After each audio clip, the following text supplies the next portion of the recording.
teaching. And it just goes to show that I just want to be ready. You know what I'm saying? You know, I'm prepared all the time, you know. You don't have to do it.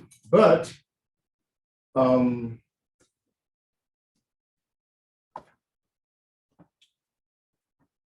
okay, great. Now, I changed events. I chose this title because, you know, we're always dealing with something new. I mean, you know, we're dealing with, you know, our families, you know, our job, you know, things like that, you know, so we got to be able to adapt to whatever's going on, right?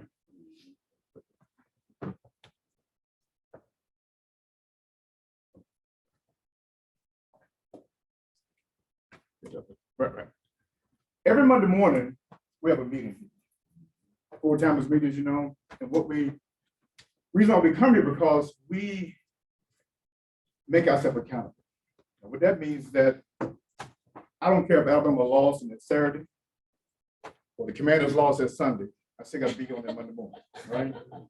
And you guys know a few times we did, so I didn't want to come in.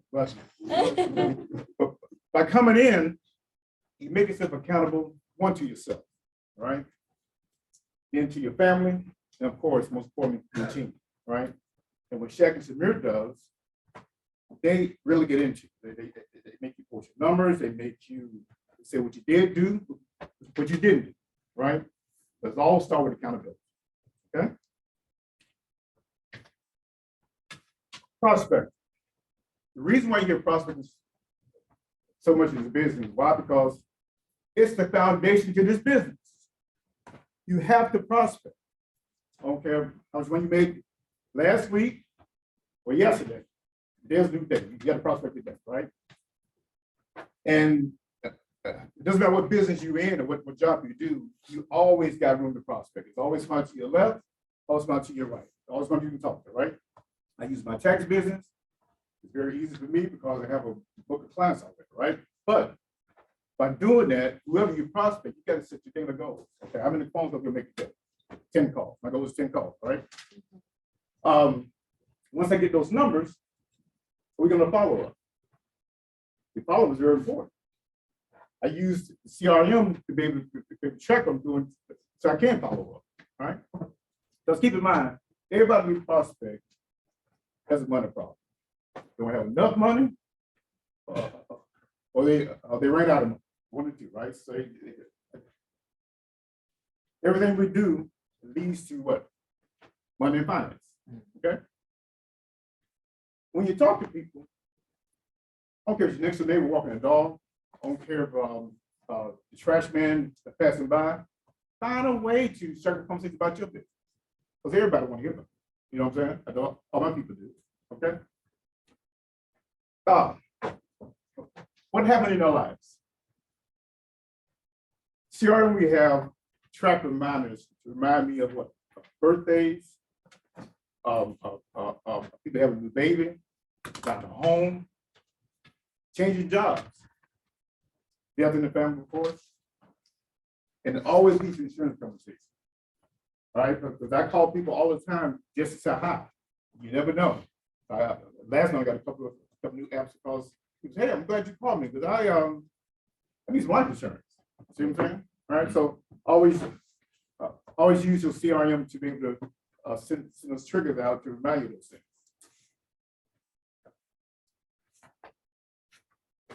Now, most of you already know me, know that I had a lot of tragic events in my life, right? And I don't mind sharing those events with people to remind them, hey, these things really happen, right? So when I want to talk to someone, and anybody on the fence about insurance, I tell them my story.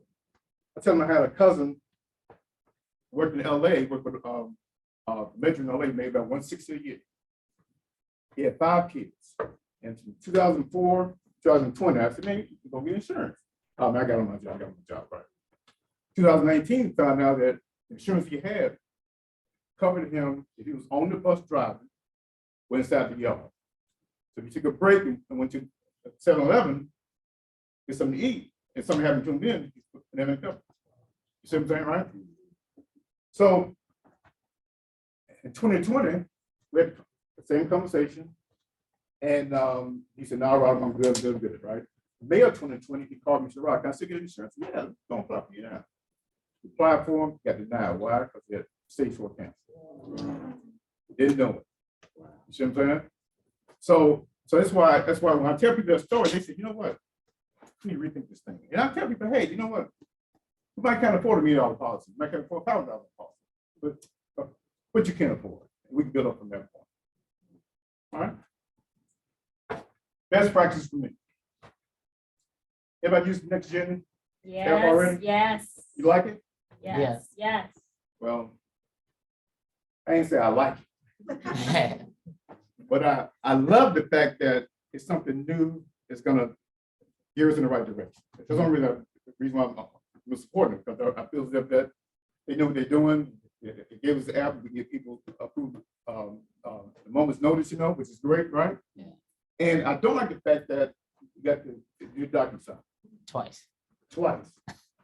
I do like the fact that they know exactly what they get. They know exactly every step of what's going on. So I do like that, right? So for me, if it takes a little bit longer, guess what? That's okay. Because I got more people in my pipeline. You see what I'm saying, right? So that works that way.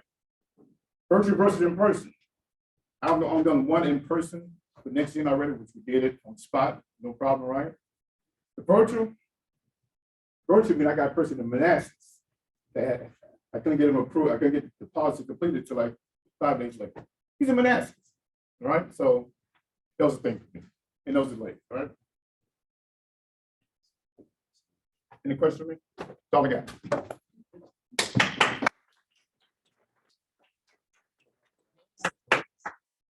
Yeah.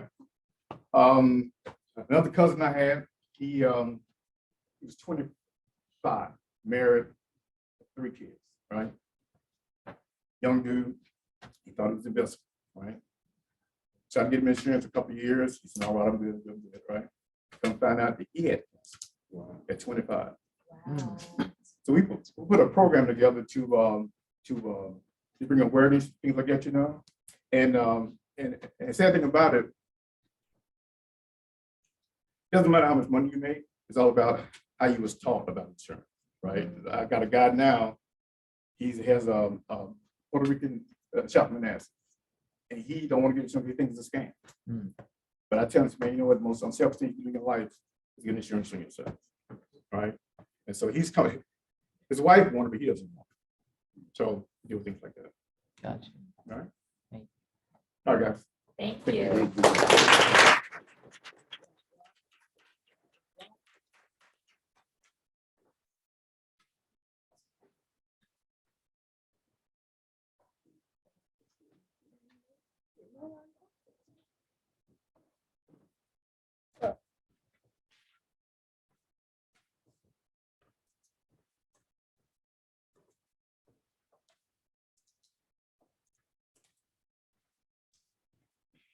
So I want to talk more about coming to meetings and why you need to have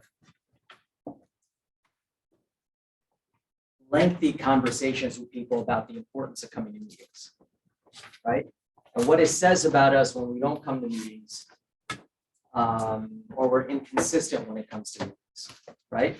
So back to my point, what I was talking about after Shaq came off, we are going to educate you in what you need to know, right?